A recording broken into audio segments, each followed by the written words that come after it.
At midnight, the wind plays a hollow note along the stone of the castra wall, carrying the smell of smoke and the faint metallic tang of iron.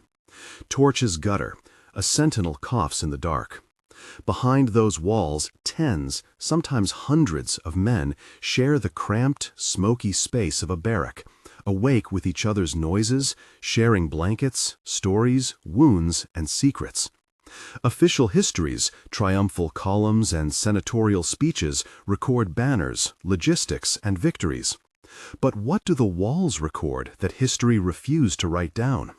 What compact, intimate economies of care, affection, and danger allowed these armies to hold an empire together? We start with a moment in time that Roman chroniclers used as a convenient bookmark, 117 CE, the death of Trajan. On paper, the empire's borders are recharted and command structures recalibrated. For the men at the empire's edge, it marks something else, a turn in experience, more years on distant frontiers, prolonged deployments, and a growing population of veterans settling in new towns. It is a thin hinge on which to hang a vast human story, but it helps us locate the social landscape where deep attachments formed under pressure. The life of a legionary was not, by modern standards, a short campaign of glory. For many, it was a 25-year contract, an institutional immersion into an all-male world. Recruits came from villages and towns across the Mediterranean and beyond. Gauls, Syrians, Iberians, Italians, tossed together by duty and discipline into a single unit. Their days were marked with ritual precision, dawn drills, weapons maintenance, sentry duty, construction of fortifications, the never-ending chores of imperial logistics. Evenings were filled with shared meals, the swapping of private news, and the slow, begrudging formation of a new kind of family. Confined proximity, shared danger, and the necessity of mutual dependence breed forms of intimacy that elude formal records. Mentorship, in particular, became central to how the army reproduced itself. A veteran centurion or an experienced optio acted as teacher, protector, disciplinarian, and often as surrogate father. This relationship could be practical: how to march with a pack, how to clean a gladius, how to stand firm under missile fire. But it carried an emotional weight as well.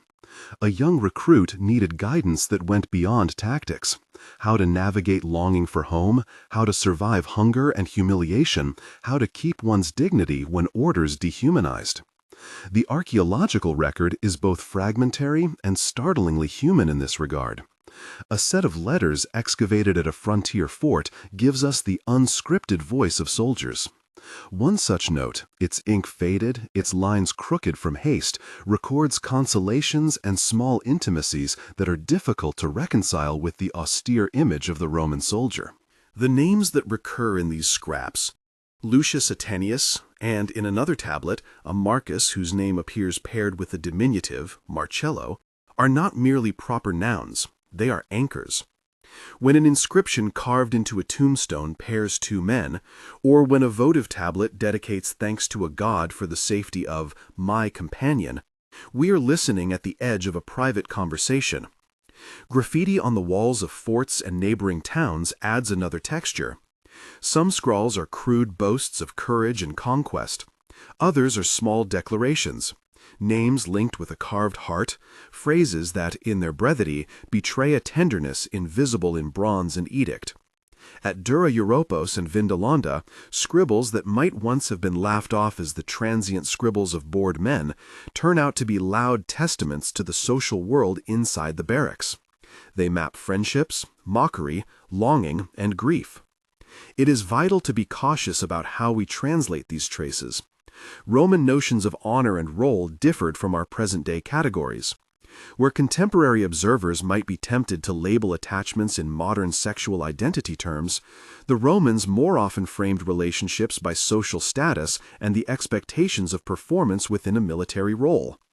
A veteran might be honored for protecting a younger man, not because the relationship matched an identity category we understand today, but because it upheld the social ecology of the unit: mentorship, loyalty, and the transmission of honor. Rituals also provided sanctioned spaces for emotional expression outside regular discipline. Festivals such as Saturnalia temporarily inverted social hierarchies. Armistice-related rites and votive practices gave men sanctioned occasions to step away from rigid roles. In these contexts, the boundaries between pedagogy and intimacy often blurred. Soldiers carved votive tablets thanking gods for safe returns. And occasionally these tablets were dedicated to or by pairs of men, suggesting a form of shared religiosity that bound them beyond the battlefield. At the same time, Roman law and social mores attempted to channel, regulate, and sometimes punish misuse of status and sexual exploitation. The legal texts that survive, and the echoes of legislation from the Augustan era onward, indicate efforts to curtail abuses, particularly where a commanding officer exploited authority to harm or dishonor a subordinate. Yet the paradox of frontier life is that enforcement grows thinner with distance from the capital. In remote forts, the very dynamics that made close bonds necessary, mutual dependence, isolation, and informal solidarity, also made certain forms of coercion more likely and simultaneously harder to redress. If this subject resonates with you and you want more evidence-based investigations into the personal lives of the ancient world, subscribe to this channel and join us as we follow the traces that official histories prefer to omit. The power structures of the legions created both protection and risk.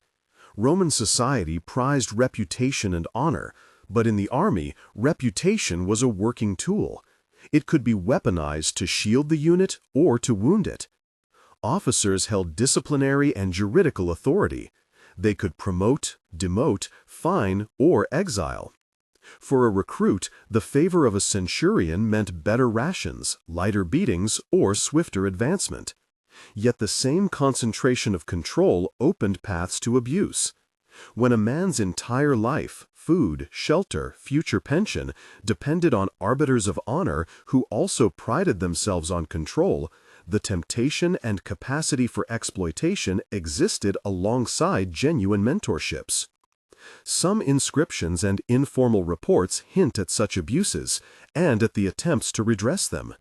Legal remedies were recorded in Rome and in provincial administrative correspondence, but the path from edict to enforcement ran through many intermediaries. Local commanders could be protective or predatory. Local social networks could defend a victim or collude with perpetrators. The archaeological signatures of these dynamics are often subtle. Abrupt departures recorded in muster lists, damaged or vandalized memorials, or the conspicuous absence of an expected veteran's commemoration. In a few rare cases, funerary inscriptions preserve more intimate details, namings, jewelry, phrases of mourning that suggest a relationship's depth. These traces, while never abundant, point to an informal justice that men cultivated at the margins, companionships that could provide safety, and collective interventions that could remove an officer deemed corrupt. To make sense of these intimacies and risks, we must also look at the material culture of memory. In veteran settlements across the empire, from Emerita Augusta to the towns near Tingis, tombstones and paired inscriptions speak of durable connections. Shared graves, linked names, repeated formulas of devotion. These are not the everyday products of casual friendships. Rings with matching inscriptions, clay plaques dedicated to gods on behalf of two named individuals, or the repetition of an epitaph formula in adjacent stones suggest relationships that survived service and were publicly honored. Interpreting this evidence requires care. Pattern does not equal proof. An inscription's wording can be formulaic, and a shared tomb could indicate fraternal bonds rather than erotic ones. But when the archaeological and textual traces align, the letter that addresses "my companion," the graffiti pairing two names, the votive tablet inscribed by a soldier for his felt protector, the tombstone that celebrates a shared life, then a stronger picture emerges, one of emotional economies that sustained men. These networks of attachment were not necessarily scandalous by contemporary Roman standards. They were often folded into the ethical grammar of honor, loyalty, and mutual obligation. Modern comparative frameworks from psychology illuminate how such bonds can form and endure in high-stress, all-male institutions. Concepts like trauma bonding, group cohesion, and adaptive sociality help explain why men in prolonged proximity gravitate toward intense attachments, even when such attachments challenge normative expectations. Trauma bonding does not necessarily imply pathology. It can be an adaptive mechanism for survival. But these frameworks also help us recognize how close bonds can be weaponized by power, how intimacy and coercion can coexist. Having sketched the legionary landscape, the institutional constraints, the rituals, the epigraphic traces, and the human costs, we confront a methodological question raised by our title.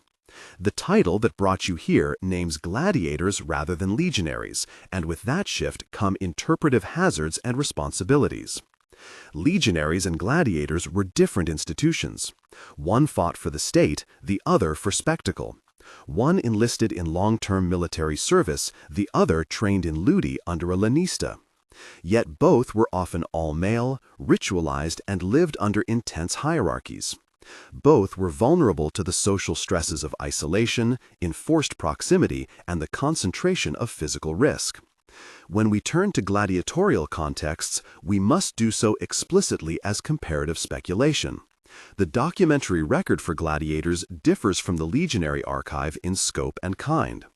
Where the legions leave bureaucracy, muster lists, and veteran settlements, gladiators leave training manuals, catalogs of games, the occasional epitaph, and a scattering of graffiti from ludi. The ludi were private enterprises in which a lanista could own, train, and sell fighters. The relationship between lanista and gladiator concentrated economic control in a way distinct from military command. Rituals surrounded the arena, the pompa, the burial and memorial practices, the votive dedications for victory or survival. Those rituals could provide social outlets, but they do not create a direct one-to-one correspondence with legionary mentorships. If we turn to gladiatorial life as a lens, carefully and labeled as speculative, we can plausibly hypothesize certain parallels. Long-term deployment in a closed institution breeds dependence. The presence of master-pupil dynamics in the barracks finds a rough analog in the lanista-gladiator relationship, where teaching and protection mix uneasily with economic domination. Rituals surrounding the games might have offered sanctioned spaces for intimacy or the expression of grief, much as Saturnalia or votive practices did for soldiers. And the power imbalance, where a lanista could decide a gladiator's freedom, livelihood, and sometimes life, creates a structural capacity for both protection and abuse.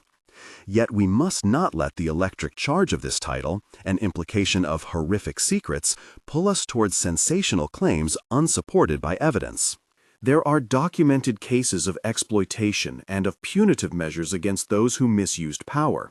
There are also inscriptions that honor departed comrades with warmth. The narratives are mixed. In gladiatorial contexts, the fragmentary evidence of paired memorials, the occasional petition to a patron, and the graffiti left in ludi suggest that relationships of affection, mentorship, rivalry, and dependence existed. But translating those traces into the lurid certainties that a modern reader might expect risks projecting our fears backward.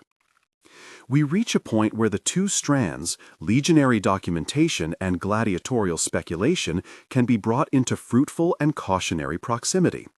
On one hand, the legionary archive gives us method: how to read inscriptions, how to triangulate letters, graffiti, and burial practices to reconstruct social worlds. On the other hand, the gladiatorial record forces humility: scant documents, performers whose public lives were staged, and private lives concealed by the spectacle. What follows is an attempt to map the intersection between what we can assert with evidence and where reasoned analogy legitimately extends inquiry. Before we proceed deeper into those analogies, it helps to pause and look at a particularly revealing legionary example, one that crystallizes how material fragments become human testimony. A letter found at a northern fort addressed in a soldier's hand to a named companion reads like a private dispatch: a bad winter, a request for small comforts, an expression of gratitude for a saved reputation. The writer signs with a diminutive. Nearby, carved into a stone bench, are two names circled together with a crude emblem. In a veteran grave in a southern provincial town, two stones sit side by side with mirror-image epitaphs, each calling the other "my chosen companion" with formulas of mourning that echo across miles. The careful historian asks, are these instances representative or exceptional? Do they indicate normative patterns, or are they outliers elevated by survival bias? Contextualizing these pieces with demographic data, muster lists, and settlement records leans toward pattern. The repetition of forms, shared formulas of mourning, recurring paired dedications, matched rings with the same incised names, suggests that such attachments were not merely anomalous. When scholars aggregate such traces across sites, Vindolanda, Dura Europos, Emerita Augusta, Tingis, a recurrent social logic emerges. In prolonged service, men cultivated attachments that could be ritualized, publicly commemorated, and sustained into veteran life. This is not to romanticize. Bonds that saved a man from despair could also be vehicles for coercion. The same culture that valorized paternal protection and mentorship could blame or punish perceived failures of virtue in ways that left injured men without recourse. Testimonies, when they exist, describe not only tenderness, but also humiliation, legal battles over honor, and the quiet erasures of those who fell out of favor. At this juncture, our narrative needs to follow two parallel paths. One that stays rooted in the legionary empirical base, and another that tentatively projects these patterns into gladiatorial settings. If we continue from this point, we will first expand on the darker contours of abuse and informal justice in the legions, and then, with clear warnings, probe gladiatorial evidence for analogous structures of control and intimacy. The transition between these paths is not a simple swap of labels. It is an epistemic switch that requires constant signposting about what we know, what we infer, and where our imagination is filling necessary silences. Consider the mechanisms of informal protection that veterans and soldiers developed. In some garrison towns, collective action mattered. A unit could ostracize an officer, refuse to carry out an order, or circulate testimony that damaged a man's reputation until the command reconsidered. These were fragile remedies, social sanctions without state apparatus, but they worked when solidarity held. Archaeology gives hints: sudden reallocations in burial plots, clustered commemorations that emphasize collective sacrifice, and local honorary inscriptions that publicly shame or praise. In other instances, the only remedy for a grievous abuse was flight, desertion with its own penalties, or resignation to a career ended in disgrace. The sources also hinted the rituals of reconciliation: votive offerings to deities for restored honor, public supplications to higher-ranking commanders, and the careful wording of epitaphs all served as mechanisms to reframe a narrative of injury toward one of recovery. Again, these tools are cultural rather than legal, and their efficacy depended on the moral ecology of the place and time. We are approaching a crux in which the recorded pains of legionaries invite comparison to the gladiatorial world, yet the historian's duty is to mark that comparison as hypothesis. If we turn now to the available evidence from Ludi, epitaphs of fighters, graffiti in training schools, and a handful of legal complaints recorded in municipal archives, we find a mirror, distorted but recognizably similar. Gladiators lived in close quarters, bound to lanistae, and their bodies were both property and commodity. Rituals of commemoration, such as tombstones celebrating martial skill and bravery in the arena, parallel veteran memorials in tone, if not in legal framing. But where the legionary archive benefits from bureaucratic traces, musters, discharge certificates, veteran colonization records, the gladiator's record is splintered by spectacle. The arena applauded public death and staged violence, which both obscured private grief and amplified public notoriety. A gladiator's honor could be publicly purchased by adulation, while privately purchased by a lanista's favor, two currencies that rarely moved in cohesion. At this point, the story begins to fork. One branch will descend deeper into the legionary archive to trace the consequences of abuse and the afterlife of attachment. The other will tentatively explore gladiatorial parallels. What might a gladiator's mentorship have looked like? How could ritualized spectacles have structured intimacy? And where might we expect to find evidence of exploitation? The methodological rule is the same for both branches. Label the speculative moves, anchor every claim with its provenance where possible, and avoid turning inference into assertion. We pause here in the late watch, with the castra wall in shadow and the torches elsewhere sputtering. The evidence has led us to understand that communal intimacy in the Roman military was at once a lifeline and a liability. It produced tenderness and mutual aid. It also produced vulnerabilities that could be exploited by the very hierarchies designed to protect an empire. The question that remains, poised and urgent, is how those dynamics played out in the gladiatorial context, where the stakes were civilian spectacle and private economy as much as state security. To answer that, we must step carefully, assemble what the ludi leave behind, compare structural parallels honestly, and never confuse the suggestive warmth of an inscription with the cold certainty of legal record.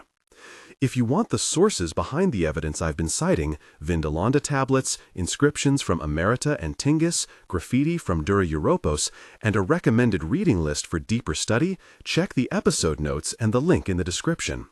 In the next segment, we will trace the darker currents in the legions more closely, cases where institutionally sanctioned power slid toward abuse and the fragile remedies soldiers improvised, and then, clearly marked as speculative, we will walk into the world of the ludi to see how far the comparison can responsibly go. The darker currents of the legionary world begin as whispers and administrative footnotes, and from there they sometimes swell into stories of injury that the official machinery of empire could not easily mend. On paper, Rome promised order, discharge certificates, land grants, and the legal standing that came with decades of service. In practice, the unequal distribution of power within a fort, a man who could decide your work detail, your food allotment, your punishment, created opportunities for both protection and predation. The archival traces that survive are rarely explicit court transcripts. More often, they are the absences and anomalies that historians must read with care. Consider a composite vignette built from the kinds of traces we do have. A young recruit arrives at a northern fort under the tutelage of an experienced optio. The optio takes interest. Teaching drills, mending armor, advising on small grievances with local civilians. He can recommend the recruit for better duties, and in doing so, he trades in favors. At first, this is the usual circuitry of patronage and care.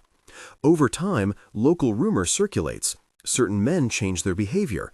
A muster roll shows the recruit's sudden transfer. A memorial stone in a provincial town years later records two names side by side, yet with one formula that hints at a life interrupted.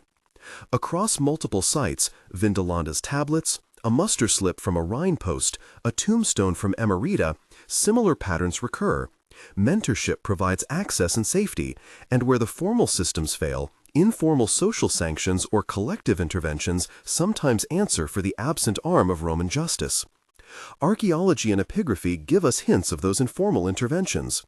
Muster lists and pay records occasionally record abrupt deletions, men who seem to vanish from the roster without the expected discharge formula. In membranous scrawl on roof tiles or bench stones, we find the scorn and the solidarity of peers, threats to ostracize a cruel officer, names circled together as a public claim of mutual support, votive dedications thanking a deity for deliverance from a particular commander. These are not legal warrants, but they are social acts with force. Reputation in a fort was a form of currency. When a group refused to recognize an officer's authority, or when a cohort circulated evidence of a crime to a higher commander, they were calling on the same social grammar that had once made the men dependable comrades in arms. Legal remedies did exist. From the late Republic through the Empire, legislation and imperial rescripts attempted to regulate the misuse of status. Edicts addressing extortion, abuse of power, and sexual exploitation appear intermittently in the documentary record. Yet the effectiveness of those statutes depended on proximity to centers of power, and on the willingness of local commanders to press charges against their own. In frontier forts far from Rome, the chain of command often favored local solutions, shaming an officer through inscriptional mockery, reassigning him, or in the most extreme and rare cases, lynching him. Evidence of communal violence appears sporadically in settlement layers as burned inscriptions or deliberately damaged memorials. Such measures were messy, extra-legal, and dangerous for those who mounted them. They could restore a kind of social balance, but they could also produce further injury.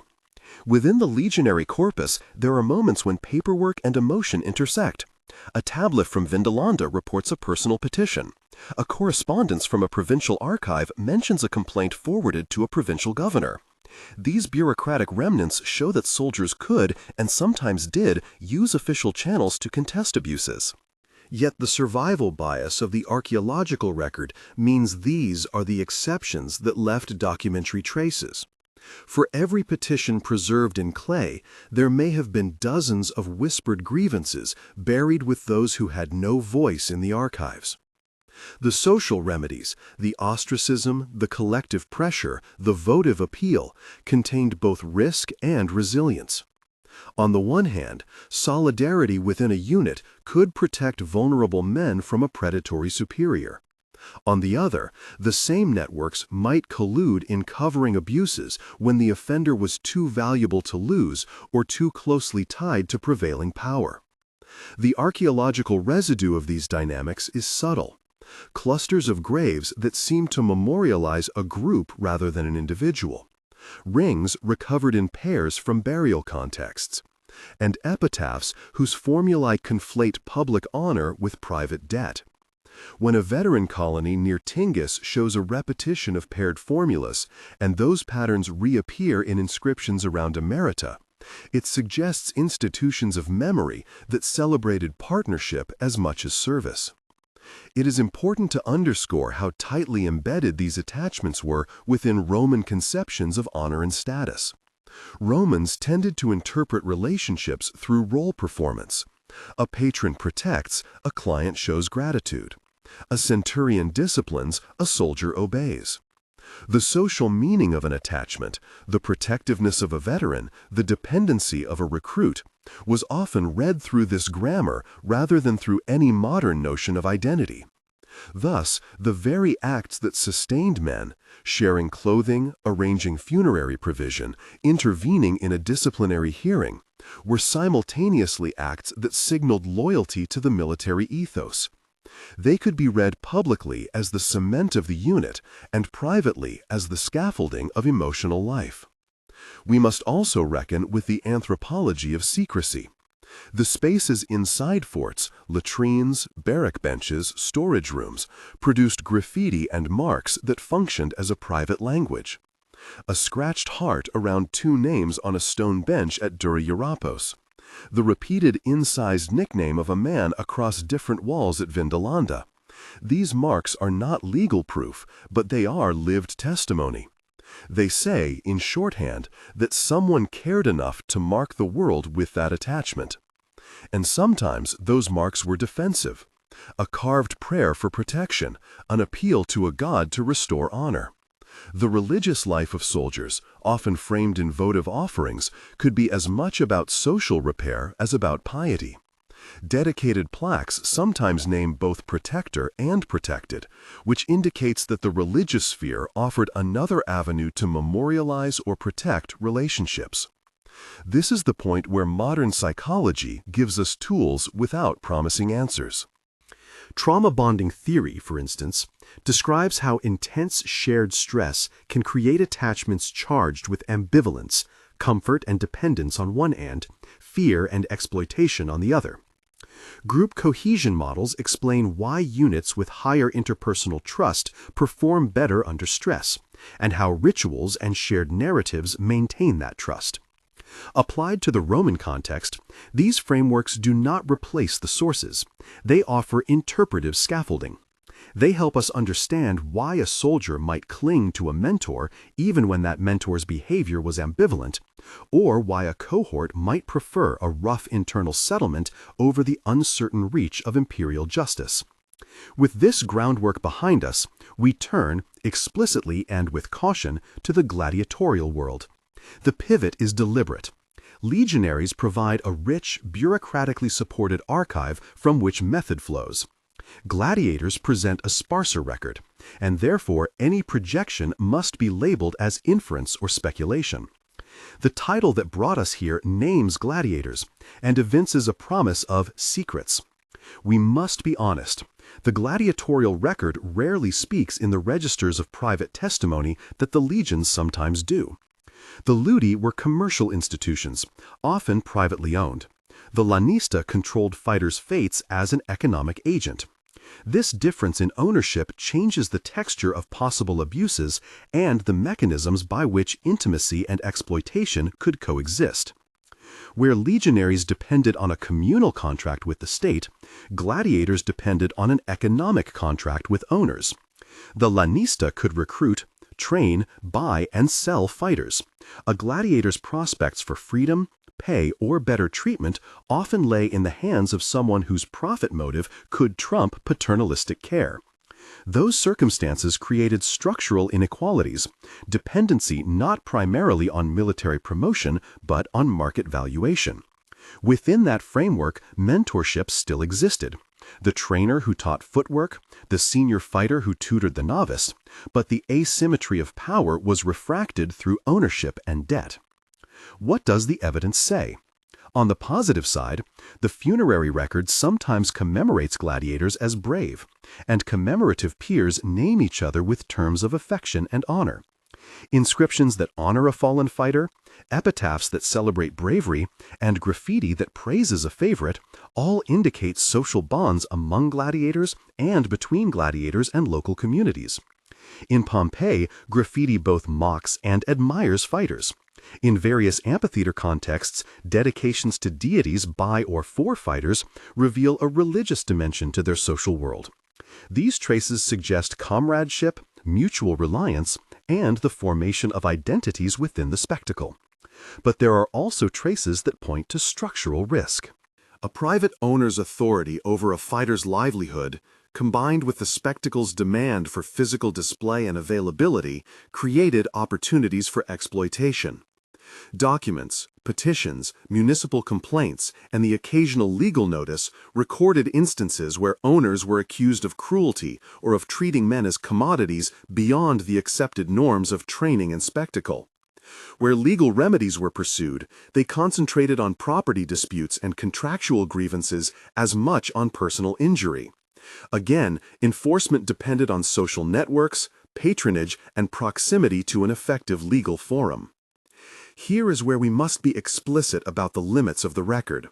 There is, to my knowledge, no corpus of texts that catalogs systematic sexual abuses in the ludi in the terms a modern headline might promise. What we do have is a plausible set of structural conditions: forced proximity, private ownership, economic domination, ritualized performance that could facilitate abuse, including sexual exploitation. To move from could facilitate to did regularly happen would be to overstep what the evidence supports. Responsible history requires that we mark this as speculative, a comparative hypothesis drawn from patterns common to closed, hierarchical, all-male institutions across time. Speculation, responsibly handled, can be illuminating. If we turn to the gladiatorial context as a hypothetical mirror of the legionary patterns, several points of analogy emerge. First, both environments were closed, male-dominated spaces where survival depended on immediate comrades. Intimacy and mentorship were functional responses to a shared dangerous labor. Second, both environments ritualized violence in ways that shaped social relations.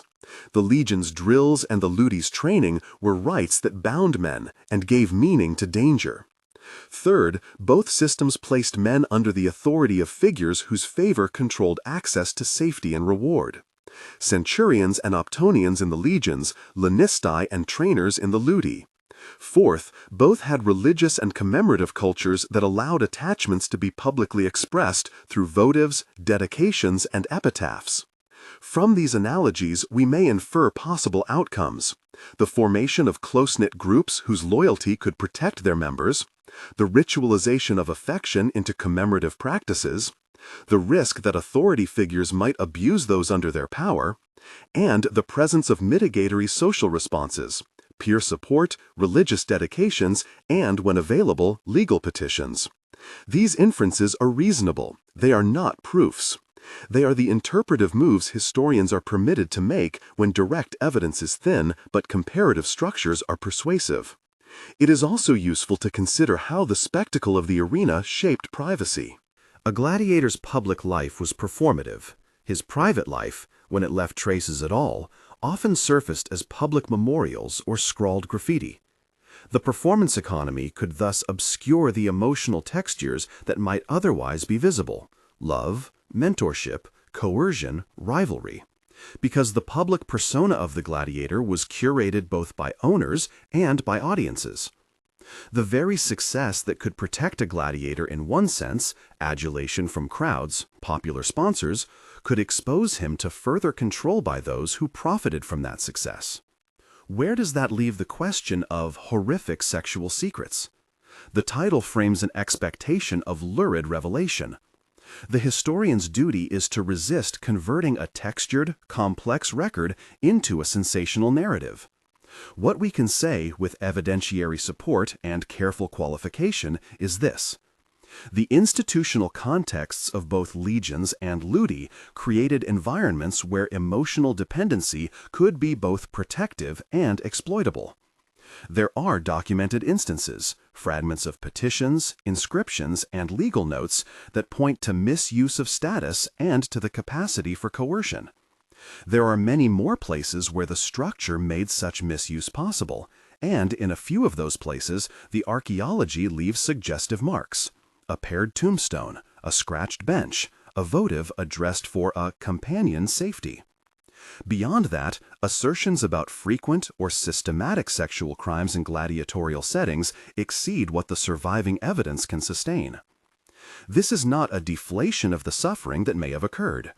It is a sober attempt to delimit knowledge from possibility. To speak of abuse is not to titillate. It is to name a form of power violation that legal texts and epigraphic scars sometimes record. To call attention to structural conditions, dependency on an owner, the economic pressure to perform, the lack of easily accessible legal recourse, is to point to terrain where exploitation could happen. To claim that history unveils a single, uniform set of horrific sexual secrets would be misleading. The record gives us variably illuminated rooms, not a single lit confession. At the end of any such inquiry, we return to the human costs and the human continuities. Whether in a fort on the Rhine or in a fenced training school outside a city, men formed attachments that sustained them, taught them, and sometimes betrayed them. Those attachments were memorialized across the empire in stones and rings and the soft material of letters. They were also contested in the forums of local power, in petitions, and in the small acts of social sanction we glimpse in graffiti and damaged monuments. The emotional economies that underpinned Roman military and performative institutions were crucial to their survival. They were also the vectors through which power could wound. So when the wind scratches the stone at midnight and the torches gutter low, the story that remains is not one of a single monstrous secret revealed and consumed. It is a braided account of survival and vulnerability. The empire's strength was not only the glint of metal and the cadence of marching feet. It was the intimate, often concealed reliance that men placed upon one another. Those networks helped make Rome governable and spectacle watchable. They also allowed some men to exploit the conditions of dependency. Both facts must be acknowledged. The interpretive lesson, then, rejects both romanticization and sensationalism. We should mourn the men whose names are barely legible on a shard of pottery and honor the patterns of care that appear in paired epitaphs. We should recognize how ritual and religion helped transmute private attachments into publicly intelligible forms, and how economic and military power could turn those attachments into vulnerabilities. We should also treat analogies to gladiators with the guarded humility they require, useful as hypotheses, instructive as methods, and dangerous if they are asserted as settled fact. If you came to this episode expecting lurid certainties, the sober answer is a mixture. Documented instances of abuse, abundant evidence of attachment and mutual care, structural opportunities for exploitation in both legions and ludi, and in the gladiatorial case, a comparative argument that must be labeled as speculative. The past rarely hands us the sensational scenes we imagine. It leaves us fragments. It is the historian's task to assemble those fragments without forcing them into a tidy modern narrative of scandal. There is a final human image to carry away. Imagine a veteran in a provincial town decades after discharge, rings worn smooth by years of repetition, an epitaph carved in a hand that trembled with age. Beside his stone is another, carved for a companion. The formulas are concise, their language ritualized, but the effect is unmistakable. These men chose to make their bond visible in the durable medium of stone. Whether their relationship was shaped by mutual care, by the necessities of survival, or by something more intimate is often unknowable. What we can know is that they named one another in public memory, and that this naming mattered. If this investigation has moved you and you want to follow the sources behind these claims, check the episode notes for references to the Vindolanda tablets, graffiti from Dura Europos, epitaphs from Emerita Augusta and Tingis, and recent scholarship that applies psychological frameworks to ancient institutions. If you want a deeper, evidence-focused comparison between legionary and gladiatorial worlds, there is a companion episode that explores those parallels in more detail. Follow the link in the description to watch it.